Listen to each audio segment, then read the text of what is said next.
उस रात की याद आज भी मेरी रूह को हिला देती है।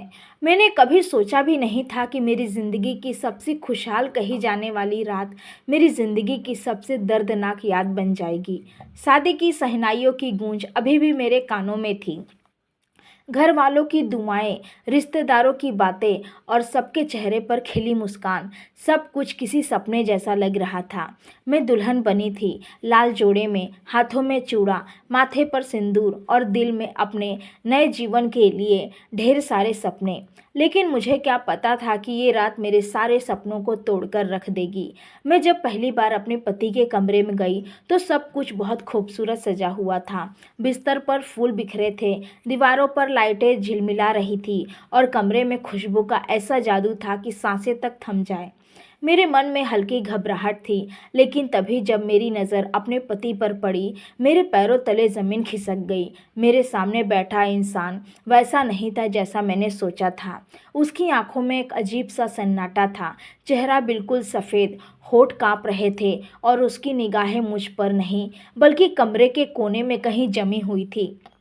मैं घबरा कर बोली, आप ठीक तो हैं? लेकिन उसने कोई जवाब नहीं दिया। उसकी आंखें उसी जगह टिकी रही, जैसे वहाँ कोई और मौजूद हो। मेरा दिल तेजी से धड़कने लगा। मैंने धीरे से उसका हाथ पकड़ना चाहा, पर जैसे ही मेरी उंगलियाँ उसकी उंगलियों से छुई, उसने मेरा हाथ झटक दिया। उसकी सांसें तेज हो गई। वह बड़बड़ाने लगा, नहीं नहीं, तुम यहाँ कैसे आ गई? मैंने तो दरवाज़ा बंद कर दिया था, तुम अंदर कैसे आ गई? मेरी समझ से बाहर था कि वह किससे बात कर रहा है। मैंने डरते हुए कहा, मैं ही हूँ आपकी पत्नी, आज हमारी शादी हुई है। लेकिन मेरी बातें सुनते वह और ज़्यादा घबरा गया। उसकी आंखें फटी की फटी रह गई। उसने मुझे ऐसे घूरा जैसे कोई इंसान नहीं, बल्कि कोई खौफनाक साया हो। वह कुछ कहना चाहता था, लेकिन वाक्य पूरा भी नहीं कर पाया और अचानक एक जोर की चीख मारी। अगले ही पल वह पीछे की ओर गिर पड़ा। उसके उस व्यवहार से मैं भी कांप गई। मेरा दिल जोर जोर से धड़कने लगा और फिर मेरे आंखों के सामने अंधेरा छा गया। जब मेरी आँख खुली तो मैं अस्पताल के बिस्तर पर थी। चारों तरफ डॉक्टर, नर्स और मेरे घरवाले खड़े थे। सबके चेहरे पर चिंता की लकीरें थीं। किसी को समझ नहीं आ रहा था कि आखिर मेरी हालत ऐसी क्यों हो गई। लेकिन सबसे बड़ा सवाल तो मेरे मन में था कि मेरे पति ने मुझे देखकर ऐसा व्यवहार क्यों किया। वह किसे देख रहा था और उस रात ऐसा क्या था जिसने हमारी ज़िंदगी की सबसे खूबसूरत घड़ी को खौफनाक याद में बदल दिया। मैंने होठ खोले और धीरे से कहा, पापा, मुझे घर ले चलो, मुझे डर लग रहा है। पर पापा ने मेरा हाथ पकड़कर कहा, बेटा, पहले सच बताओ, तुमने सुहाग रात को ऐसा क्या देखा जो तुम्हें होश ही नहीं रहा। मैं उनकी आंखों में झांक रही थी, पर सच्चाई बताने की हिम्मत नहीं जुटा पा रही थी, क्योंकि सच्चाई सिर्फ डरावनी नहीं थी, बल्कि मेरी पूरी जिंदगी बदल देने वाली थी। अस्पताल में पड़ी हुई मैं बार बार उसी रात की तस्वीरें याद कर रही थी। मेरे पति का चेहरा, उसकी कांपती आंखें, उसका डर और वह चीख जिसने मुझे अंदर तक हिला दिया था। मैं सोच रही थी कि आखिर वह मुझे देखकर इतना क्यों घबरा गया। क्या वह मुझे जानता भी है या नहीं? फिर मेरी शक्ल में उसे कोई और दिखाई दे गया। जब मैं थोड़ी संभली तो माँ मेरे पास आई और बोली कि सबको लग रहा है कि तुम्हें बहुत बड़ा सदमा लगा है, लेकिन सच क्या है यह सिर्फ तुम जानती हो। मैंने उनकी तरफ देखा और चुप रही, क्योंकि अगर मैंने कुछ कहा तो शायद कोई भी मुझ पर विश्वास नहीं करता। अस्पताल से लौटने के बाद मुझे मायके लाया गया।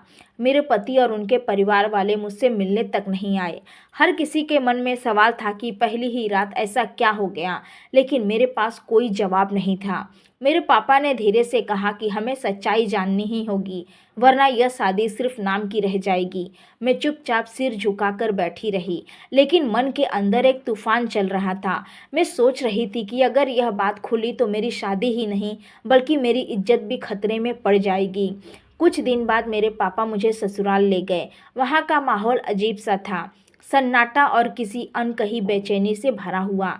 मेरे पति को मैंने कमरे में देखा तो वह अब भी उदास और खामोश थे। उन्होंने मेरी तरफ देखने की हिम्मत तक नहीं की। मैंने साहस जुटा कर कहा, आप मुझे बताइए, आखिर उस रात आपने क्या देखा था? वह कांपते हुए बोले कि जब तुम कमरे में आई तो मुझे लगा जैसे मैं किसी और को देख रहा हूँ। मैंने पूछा किसे, लेकिन वह चुप हो गया। मैंने उनका हाथ पकड़ने की कोशिश की तो उन्होंने धीरे से कहा, जिस चेहरे को मैंने देखा वो तुम्हारा नहीं था, वो कोई और था जो मेरी ज़िंदगी से जुड़ा हुआ था। मैं हिल गई, मेरे पैरों तले ज़मीन खिसक गई। मैं समझ गई कि इस रहस्य में कोई पुराना राज छुपा हुआ है, लेकिन वह इतना गहरा था कि उसे जानने की हिम्मत जुटाना मेरे लिए आसान नहीं था। उस रात मेरे पति ने पहली बार टूटते हुए कहा कि उन्होंने मुझे इसीलिए डर के मारे दूर किया क्योंकि मेरी शक्ल उन्हें हूबहू उस लड़की जैसी लगती थी जो कभी उनकी ज़िंदगी का हिस्सा रही थी और जिसका अतीत आज भी उन्हें चैन से जीने नहीं देता। मेरे दिल में सवाल उठे, वह लड़की कौन थी? उसके और मेरे पति के बीच क्या रिश्ता था और क्यों उसकी यादें आज भी उनके दिल में जहर बनकर जिंदा थी? मैं जान गई थी अगर मुझे अपनी शादी बचानी है तो इस सच तक पहुंचना ही होगा, चाहे वह कितना भी दर्दनाक क्यों न हो। उस रात के बाद से मेरे मन में बेचैनी और बढ़ती चली गई। मैं हर पल यही सोचती रही कि वह लड़की कौन थी जिसकी परछाई मेरे चेहरे में दिखकर मेरे पति को पागलपन की हद तक डरा गई। मुझे अब यकीन हो चला था कि मेरे पति के अतीत में कोई ऐसा राज छिपा है जो शायद उनकी ज़िंदगी से कभी मिटा ही नहीं, और अब वही मेरे जीवन की सबसे बड़ा इम्तिहान बनने वाला था। मैंने निश्चय किया कि चाहे जो हो, मुझे यह सच जानना ही होगा। एक रात मैंने अपने पति से सीधे कहा कि अगर आप मुझे अपना जीवन साथी मानते हैं तो मुझसे सच्चाई छुपाए मत, क्योंकि यह रहस्य हमारी ज़िंदगी को धीरे धीरे बर्बाद कर देगा। मेरी बात सुनकर वह चुपचाप खिड़की की ओर देखने लगे। उनकी आंखों में वही डर और बेचैनी साफ झलक रही थी। काफ़ी देर की खामोशी के बाद उन्होंने कहा कि जिस लड़की की परछाई मैंने तुम में देखी वो कोई साधारण लड़की नहीं थी, वह मेरी ज़िंदगी की सबसे बड़ी गलती थी। उन्होंने बताया कि कुछ साल पहले वह लड़की उनकी ज़िंदगी में आई थी, खूबसूरत और मासूम लगने वाली, लेकिन उसके साथ बिताए पल धीरे धीरे एक ऐसे जाल में बदल गए जिसमें वो फंसते चले गए। उन्होंने कहा कि उसका इरादा प्यार नहीं बल्कि कुछ और ही था। वह हर हाल में उन्हें अपना बनाना चाहती थी और जब उन्होंने उससे दूरी होने की कोशिश की तो उसने कसम खाई थी कि वो मर कर भी उनका पीछा नहीं छोड़ेगी। यह सुनते ही मेरी रूह कांप गई। मैंने कांपते स्वर में पूछा कि क्या वह अभी जिंदा है? मेरे पति ने धीमी आवाज़ में कहा कि नहीं, लेकिन उसकी मौत भी रहस्यमयी थी और तभी से उनका जीवन बदल गया। उन्होंने स्वीकार किया कि उस रात जब उन्होंने मुझे कमरे में देखा तो उन्हें लगा जैसे वही लौट आई हो, वही चेहरा, वही आंखें और वही उपस्थिति जिसने उन्हें भीतर तक डरा दिया था। वह सुनकर मैं पत्थर की तरह जड़ हो गई, क्योंकि अब मुझे लगने लगा था कि यह सिर्फ अतीत की परछाई नहीं बल्कि कुछ ऐसा है जो अभी भी हमारे आसपास मौजूद है। मेरे पति की बातों ने मुझे डरा दिया, लेकिन साथ ही एक सच्चाई भी सामने लाई कि अगर मुझे इस शादी को बचाना है तो मुझे उस लड़की की मौत और उसके रहस्य के बारे में सब कुछ जानना होगा, क्योंकि जब तक यह अतीत उनके दिल में मिटेगा नहीं तब तक हमारा भविष्य कभी उज्जवल नहीं हो पाएगा। उस रात के बाद मैंने ठान लिया कि जब अब मुझे पीछे नहीं हटना, चाहे सच कितना भी डरावना क्यों ना हो। मैंने अगले ही दिन अकेले उस लड़की के बारे में पता लगाने की कोशिश शुरू कर दी। घर में चारों तरफ खामोशी थी, लेकिन दीवारों और हवाओं में एक अजीब सा बोझ टंगा महसूस होता था। मैंने सबसे पहले पुराने एल्बम और कागज़ों को खंगालना शुरू किया। उम्मीद थी कि कहीं उसका नाम या कोई निशानी मिल जाए।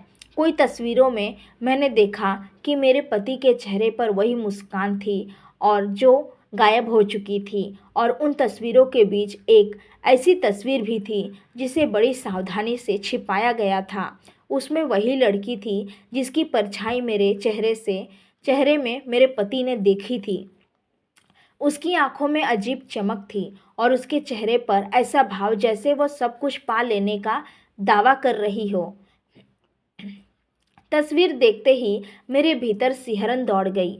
ऐसा लगा जैसे वो मुझे देख रही हो और कह रही हो, यह जगह अब भी उसी की है। मैं तस्वीर लेकर सीधे अपने पति के पास गई और उनसे पूछा कि यह वही है ना। उन्होंने कांपते हुए तस्वीर मुझसे छीन ली और बिना कुछ कहे कमरे से बाहर चले गए। उनका यह व्यवहार मुझे और डरा गया, क्योंकि अब साफ था कि यह राज इतना भारी है कि वह इसे शब्दों में भी बयां नहीं कर सकते। उस रात नींद मेरी आंखों से कोसों दूर थी। हर आहट पर लगता था जैसे कोई मेरे पास खड़ा हो। मैंने महसूस किया कि इस रहस्य की जड़ सिर्फ मेरे पति नहीं, बल्कि यह पूरा घर है। इस घर की दीवारों में वही कहानी कैद है जिसे उजागर किए बिना मैं चैन से नहीं रह सकती थी, और न ही मेरी शादी टिक पाएगी।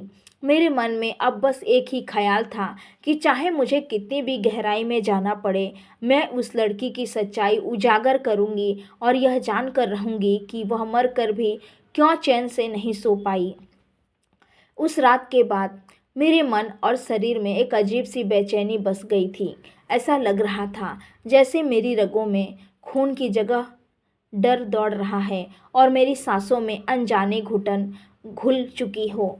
मैंने खुद से वादा कर लिया था कि चाहे यह रास्ता कितना भी कठिन क्यों ना हो, मैं पीछे नहीं हटूंगी, क्योंकि अब यह सिर्फ मेरी शादी की बात नहीं थी, बल्कि मेरे अस्तित्व का सवाल बन गया था।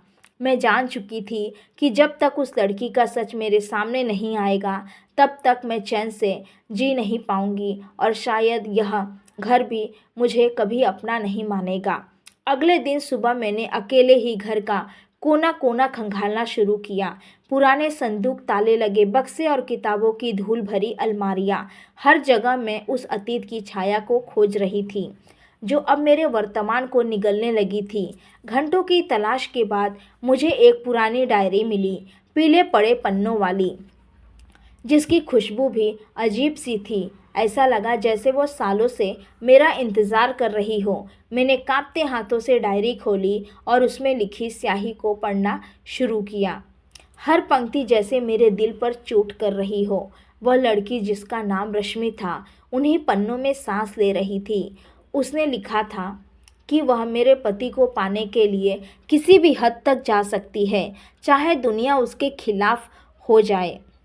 उसके शब्दों में पागलपन था, एक ऐसा जुनून जो प्यार नहीं बल्कि एक खतरनाक मोह का रूप था। उसने लिखा था कि अगर वह उन्हें नहीं पा सकी तो वह अपनी जान दे देगी, लेकिन मरकर भी उनका पीछा नहीं छोड़ेगी। डायरी पढ़ते पढ़ते मेरी आंखों से आंसू गिरने लगे। मैं सोच रही थी कि कैसी औरत थी वह, जिसने प्यार को मोह और मोह को विनाश बना डाला।